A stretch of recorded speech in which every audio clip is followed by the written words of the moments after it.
Hello friends, welcome to my channel.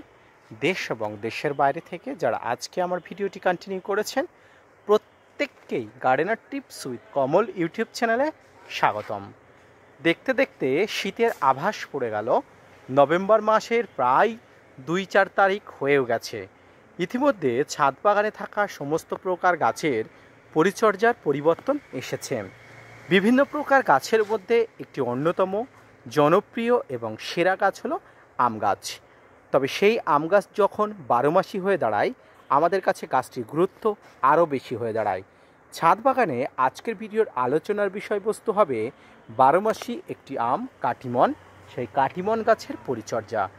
November মাসের মাঝামাঝি এসে আপনার ছাদ বাগানে থাকা একটি সফল হৃষ্টপুষ্ট কাটিমন আম গাছের চারাকে আপনি কি করে প্রোটেক্ট করবেন, কি করে বড় করে তুলবেন, পাশাপাশি ছোট্ট যদি কোনো কাটিমন আমের চারা রোপণ করেন সেগুলোকে কী করে বড় করে তুলবেন, তাই নিয়ে থাকছে আজকের ভিডিওটি।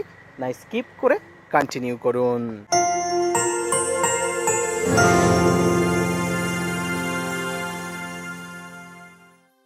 সম্মানীয় দর্শক এবং শ্রোতা বন্ধুরা, দেশ এবং দেশের বাইরে থেকে যে যেখান থেকে আজকে আমার ভিডিওটি কন্টিনিউ করেছেন প্রত্যেককে নমস্কার, সালাম, আদাব জানিয়ে আজকে ছোট্ট উপস্থাপনাটি শুরু করছি। আম বাঙালিদের সবচেয়ে প্রিয় একটি ফল, আর সেই আম যদি 12 মাস আপনার ছাদ বাগানে, আপনার বাড়ির উঠানে হয়ে থাকে তাহলে তো কোনো কথাই নেই। ঠিক তেমনই ভালোবাসার টানে আকৃষ্ট হয়ে আমরা 12 মাসি আম গাছ নিয়ে আসি এবং কাটিমন তাদের মধ্যে সেরা। মিষ্টতা এবং ফলনের দিক থেকে কিন্তু এরা অনেকটা এগিয়ে আছে।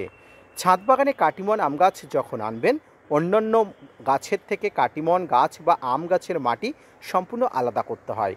কারণ আম গাছের মাটিতে নাইট্রোজেনের পরিমাণ কমিয়ে দিয়ে ফসফরাস এবং পটাশ ঘটিত খাবার সবসময় বেশি যোগান দিতে হয়। কারণ নাইট্রোজেনের পরিমাণ বেশি দিলে গাছে মাটিতে নাইট্রোজেন টক্সিসিটি হয়ে যায়, পরিবর্তে গাছের পাতাতে পোড়া পোড়া দাগ হয়, গাছের পাতা পুড়ে যায়, গাছের পাতায় ব্লাইট রোগ দেখা যায়। এই জন্য আর 5টা গাছের মতো আম গাছের মাটিকে এক করা যায় না। আম গাছের মাটি যখন আপনি তৈরি করবেন, এই মাটিতে অল্প পরিমাণ নাইট্রোজেনের প্রভাব রেখে বাকি খাবার ফসফরাস, নাইট্রোজেন পরিমাণ কমিয়ে দিয়ে ফসফরাস এবং পটাশের পরিমাণ রাখবেন।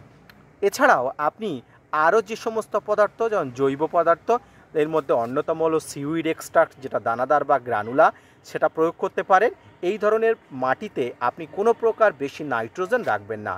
যখন গাছ রোপণ করবেন তখন কিন্তু মাটি আলাদাভাবে আপনি অন্য গাছের জন্য রাখবেন এবং আম গাছের জন্য আলাদা রাখবেন। আম গাছ অত্যন্ত সেন্সিটিভ গাছ।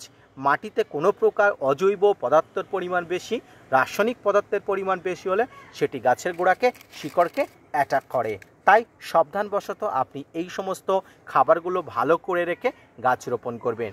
টবের মাটিতে কত পরিমাণ খাবার দেবেন সেটা বলার আগে বলি কত পরিমাণ মাটি টবে রাখবেন। ছোট গাছের ক্ষেত্রে অল্প পরিমাণ মাটি, বড় গাছের ক্ষেত্রে বৃহৎ আকৃতির পাত্র যখন হবে বৃহৎ মাটি রাখবেন। এবং খাবার যখন দেবেন সেক্ষেত্রে প্রতি 10 কেজি মাটিতে 100 গ্রাম খাবার আপনাকে দিতে হবে।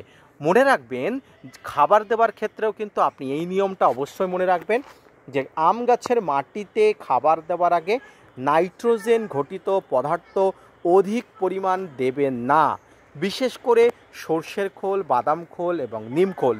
আই রিপিট এগেন, সর্ষের খোল, বাদাম খোল এবং নিম খোল, এই 3টি পদার্থ সম্পূর্ণভাবে বর্জন করে তারপরে আম গাছের খাবার আপনি তৈরি করবেন, প্রস্তুত করবেন। ধরুন আপনি লিপমোট কম্পোস্ট দিচ্ছেন, কাউডান কম্পোস্ট দিচ্ছেন, ভার্মি কম্পোস্ট দিচ্ছেন, মনে রাখবেন এমনটি করবেন না দয়া করে।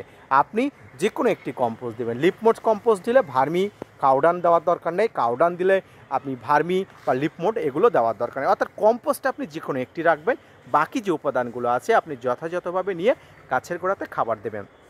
এবারে আপনি গাছ রোপণ করলেন, খাবার দিলেন, গাছটি ম্যাচুরিটি হলো। ম্যাচুরিটি হবার সঙ্গে সঙ্গে কিন্তু গাছটি 12 মাসি হলে ফুল আনা শুরু করবে। তবে মনে রাখবেন, 2 বছরের কম বয়সী গাছে কোনোভাবেই ফুল নেওয়া ঠিক নয়। 2 বছর হয়ে গেলে গাছ প্রাকৃতিকভাবে অটোমেটিকলি ফুল আনবে।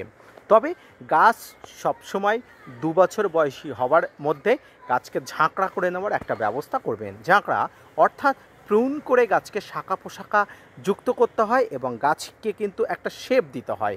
এর জন্য কি করতে হয়, প্রধান ডালের প্রধান অংশটি কিন্তু এভাবে কেটে দিয়ে পাশ দিয়ে কিন্তু অনেকগুলো ডাল বার করতে হয়। দেখুন আমার ছাদ বাগানের ডালগুলো দেখুন, প্রত্যেকটি কিন্তু এই পদ্ধতিতেই কিন্তু করা।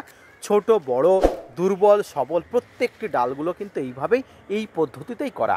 তাই এই পদ্ধতিই কিন্তু আপনারা অ্যাপ্লাই করে ডালগুলো শাখা পোশাখাগুলো বাড়িয়ে নেবেন। এবং আম গাছে যেহেতু 12 মাসে ফুল আসে, 12 মাসে আম গাছগুলোতেই, তাই আপনাকে সপ্তাহে একবার করে ফাঙ্গিসাইড এবং কীটনাশক আম গাছে দিতে হবে। আম গাছে প্রচুর পরিমাণ ফাঙ্গাস কীটপতঙ্গর আক্রমণ ঘটে। সেই ফাঙ্গাস কীটপতঙ্গর আক্রমণ যাতে গাছকে ক্ষতি না করতে পারে, গাছকে কোনোভাবেই কোনো রকম কোনো হার্মফুল দশার মধ্যে না ফেলতে পারে, তার জন্য কিন্তু আপনাকে ফাঙ্গিসাইড কীটনাশক প্রয়োগ করতে হবে। কোনো প্রকার ফাঙ্গিসাইডের নাম মেনশন করছি না, তবুও যে প্রকার ফাঙ্গিসাইড বাজারে আছে, ভারত বাংলাদেশ সমস্ত দেশের মানুষেরা এই ফাঙ্গিসাইড ব্যবহার করবেন। কার্বনডাজেম ম্যানকোজাইব গ্রুপের যে ধরনের ফাঙ্গিসাইডগুলো উভয় দেশে পাওয়া যায়, সেই ফাঙ্গিসাইডগুলো ব্যবহার করবেন। পরিমাণ প্রতি লিটার জলে 1 থেকে 1.5 গ্রাম এবং তরল হলে 1 থেকে 1.5 ml, যাই হোক না কেন এইভাবে কিন্তু প্রয়োগ করবেন। এবং কীটনাশক আপনি যাই প্রয়োগ করুন না কেন প্রতি লিটার জলে 2 ml এর বেশি কিন্তু দেবেন না। ডাইমার্টের 30%, imidacloprid group, cypermethrin group, Bangladeshi বন্ধুরা সবিক্রন 425 বা নাইট্রো কম্পোজিশনে যে কীটনাশকগুলো আছে সেগুলো প্রয়োগ করবেন। আম গাছে ফুল আসার আগে আপনি কিন্তু এই ধরনের কীটনাশক ফাঙ্গিসাইড দিয়ে গাছকে একটা প্রোটেক্টেড বা সুরক্ষা ব্যবস্থা করে রাখবেন। এতে ফুল আসলে ফুল কিন্তু খুব স্বাস্থ্যবান থাকে এবং এখানে পোকামাকড়ের আক্রমণ কিন্তু অনেক অংশে কম থাকে। আম গাছে যখন ফুল আসে, সেই ফুল প্রস্ফুটিত হবার আগেও আপনাকে ফাঙ্গিসাইড কীটনাশক প্রয়োগ করতে হয়। ফুল ফুটে গেলে ফাঙ্গিসাইড কীটনাশক প্রয়োগ করার কোনো ধরনের প্রয়োজনীয়তা নেই। তবে প্রতিদিন গাছের গোড়াতে জল বন্দোবস্তা ঠিকঠাক করবেন এবং গাছের গোড়াতে মাঝে মাঝে রাসায়নিক খাবার হিসাবে ফসফরাস এবং পটাশ ঘটিত খাবার দেবেন। ফসফরাস পটাশ ঘটিত খাবারের মধ্যে সিঙ্গেল সুপার ফসফেট এবং এমওপি বা এসওপি যে কোনো একটি প্রয়োগ করবেন। যেগুলো ওয়াটার সলিউবল সেই খাবারগুলো আপনি জলে গুলে স্প্রে করবেন, যেগুলো ওয়াটার সলিউবল নয় সেগুলো গাছের গোড়াতে লিমিটেড মাত্রা রেখে প্রয়োগ করবেন। মনে রাখবেন এই 12 মাসি আম গাছগুলোতে যেহেতু 12 মাসেই ফুল ফল আসে, তাই 12 মাসেই কিন্তু আপনাকে পরিচর্যা করতে হবে। যেহেতু সিজনাল আম গাছগুলোতে সমগ্র দিনে কিন্তু পরিচর্যা করতে হয় না, সিজনাল আম গাছগুলোতে বছরে একবার ফুল আসে, একবারই ফল হয়, তাই সিজনাল আম গাছগুলোতে সারা বছর পরিচর্যা না করলেও হয়। কিন্তু 12 মাসি আম গাছগুলো যেহেতু সারা বছর ফুল ফল আসে, তাই এই গাছগুলোতেই কিন্তু সারা বছর পরিচর্যা করতে হয়। আমার যে গাছটি দেখতে পাচ্ছেন, ইতিমধ্যে এই গাছে কিন্তু 2 থেকে 3 বার ফলন হয়ে গেছে। পরবর্তী ফলন হওয়ার জন্য গাছ হয়তো আবার প্রস্তুতি নিচ্ছে, তাই কিন্তু গাছকে পরিচর্যা করতে হবে ইতিমধ্যে। অর্থাৎ এই যে নভেম্বর মাসের এসে দাঁড়িয়ে আপনার ছাদ বাগানে কি পরিচর্যা করবেন? আপনার ছাদ বাগানে যে পরিচর্যা করবেন, আপনি প্রথমে গাছের গোড়াতে একটা মিশ্র খাবার দিয়ে দেবেন। মিশ্র খাবারের মধ্যে ওই যে কম্পোস্ট সারের পরিমাণ রেখে বাকি অন্যান্য খাবারগুলো দেবেন। নাইট্রোজেনের পরিমাণ কিন্তু কম রাখবেন। ফসফরাস এবং পটাশের পরিমাণ দিয়ে গাছের গোড়াতে একবার মিশ্র খাবার দিয়ে দেবেন এবং মিশ্র খাবার দেওয়ার 2 থেকে 3 দিন পরে single super phosphate, I repeat again, single super phosphate জলে গুলবেন। 1 গ্রাম জলে 1 গ্রাম সিঙ্গেল সুপার ফসফেট 1 লিটার জলে গুলবেন, জলে গুলে গাছের গোড়াতে কিন্তু দিয়ে দেবেন। এবার বলি, এই গাছে মাঝে মাঝে কিন্তু আপনাকে অবশ্যই মাইক্রোনিউট্রিয়েন্ট বা অনুখাদ্য প্রয়োগ করতে হয়। মাইক্রোনিউট্রিয়েন্ট বা অনুখাদ্য গাছের কিন্তু স্বাস্থ্য ভালো করে, গাছের কিন্তু হৃষ্টপুষ্টতা বজায় রাখে এবং পটাশ সারের প্রয়োগের কথা বললাম, এটি কিন্তু রোগ প্রতিরোধী হিসাবে কাজ করে। পাশাপাশি গাছের সিজন আসলে যদি ফুল না আসে, তাহলে কিন্তু আপনাকে বুস্টার ডোজ প্রয়োগ করতে হবে। সেই প্রয়োগ পদ্ধতি আমি পরবর্তী কোনো ভিডিওতে আলোচনা করব। আজকের ভিডিও যেহেতু এখনও পর্যন্ত কারো কাটিমন আম গাছে ফুল আসেনি বা ফুল আসলেও আপনি জলের বন্দোবস্ত ঠিকঠাক করবেন এবং গাছের গোড়াতে যদি খাবার আপনি না দিয়ে থাকেন, তাহলে আপনি ফুল এসে গেলে আর খাবার দেওয়ার দরকার নেই। তবে কিছু স্প্রে যেমন বোরন 0050 এগুলোকে আপনাকে স্প্রে করতে হবে যদি ফুল এসে থাকে। আর যদি ফুল না এসে থাকে, তাহলে যে পরিচর্যার কথা আগে বললাম সেই পরিচর্যাটাই আপনারা করবেন। এবং সবচেয়ে গুরুত্বপূর্ণ ভিডিও শেষের অংশটি বলছি, সেটা হলো এই সময় কোনো গাছে কাটাই ছাঁটাই করবেন না। 12 মাসই হোক আর আপনার বছর সিজনাল হোক, কোনোভাবেই কাটাই ছাঁটাই করবেন না। কারণ যে কোনো গাছ 6 মাস বয়সী না হলে, অর্থাৎ ডালের বয়স 6 মাস না হলে কোনোভাবেই কিন্তু ফুল আসে না। তাই মনে রাখবেন, এই ভুলটি করবেন না, কোনোভাবেই প্রুন বা কাটাই ছাঁটাই করার দরকার নেই। আজকের ভিডিওটা এই পর্যন্ত। আশা করি বুঝতে পেরেছেন নভেম্বর মাসে কাটিমন আম গাছের কী পরিচর্যা করবেন, পাশাপাশি 12 মাসি আম গাছগুলোতে আপনি কী কী খাবার দিলে গাছ ভালো থাকবে, ফলন আসবে।